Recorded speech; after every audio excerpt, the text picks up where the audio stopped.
¿Son estos presupuestos de Pedro Sánchez y Pablo Iglesias el paradigma de la política social o más bien todo lo contrario?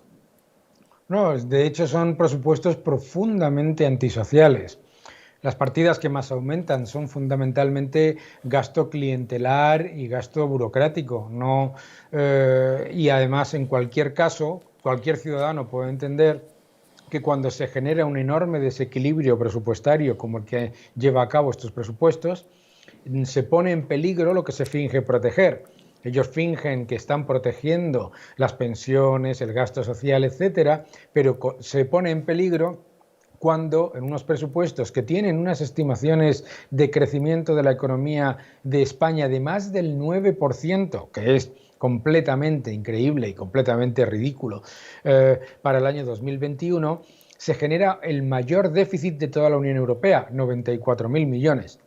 No solamente en el año 2021, sino en el 2022 y el 2023. Y cualquier ciudadano que viva en España y que tenga un poco de memoria recuerda cómo entrar en esos enormes desequilibrios en el año 2009, 2010 y 2011 nos llevó a una situación muy peligrosa después y además a lo que se llamó recortes. O sea que no entremos en la idea de que están protegiendo nada. Lo que están haciendo es generar un aumento sin comparación dentro de la Unión Europea de déficit, un aumento además que es fundamentalmente para gasto corriente, por lo tanto supone mayores impuestos y mayores recortes en el futuro, y que todos los excesos actuales lo que serán son muchos mayores recortes en el futuro.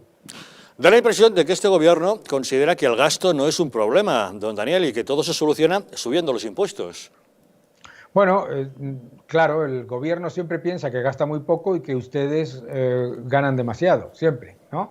Claro, el problema fundamental del gobierno es que no le cuadran las cuentas ni siquiera con sus estimaciones completamente de ciencia ficción de crecimiento y de ingresos fiscales. Recordemos que para el año 2021, en estos presupuestos, el gobierno estima ingresos récord jamás vistos en España. Entonces, para ellos el gasto nunca es un problema, por supuesto, porque no sufren las consecuencias ni del gasto ni de las subidas de impuestos. Pero la realidad nos muestra que subiendo los impuestos constantemente, primero, ocurre lo que está en el debate constantemente, que no recaudamos lo suficiente. Sube los impuestos, empeora el crecimiento, empeora el empleo, empeora la capacidad de la economía de atraer inversión y, por lo tanto, pues ni siquiera recaudas y encima estropeas todavía más la economía.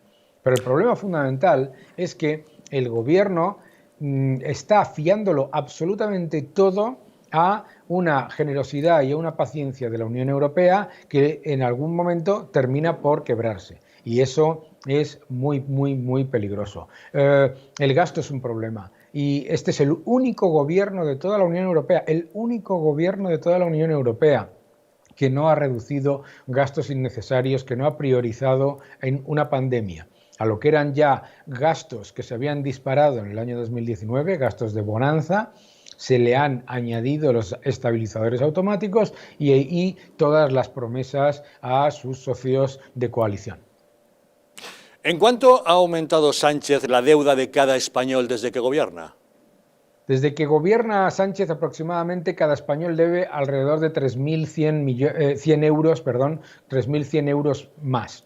Es decir, que para que nos hagamos una idea, los ciudadanos españoles han sido correctamente muy críticos con el aumento de la deuda en el periodo de Zapatero y en el periodo de Rajoy. Bien, incluso en el periodo de Rajoy, reduciéndose el déficit más de un 70%, pero reducir el déficit no es reducir la deuda, es reducir la velocidad a la que aumenta la deuda, ¿verdad?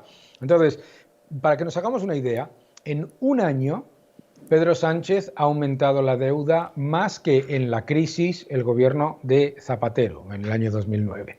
No solamente eso, sino que la deuda que va a aumentar, según sus propias estimaciones, en el 2020, más 2021, más 2022, según las estimaciones del consenso, es más que lo que ha aumentado la deuda en la crisis del año 2008 al 2012. O sea, en realidad lo que estamos hablando es de un gobierno que le está pasando todos los problemas que está generando No a las generaciones venideras, que es lo que se suele decir, no, se lo está pasando a los jubilados, a los funcionarios, a los contribuyentes de los próximos 3-4 años.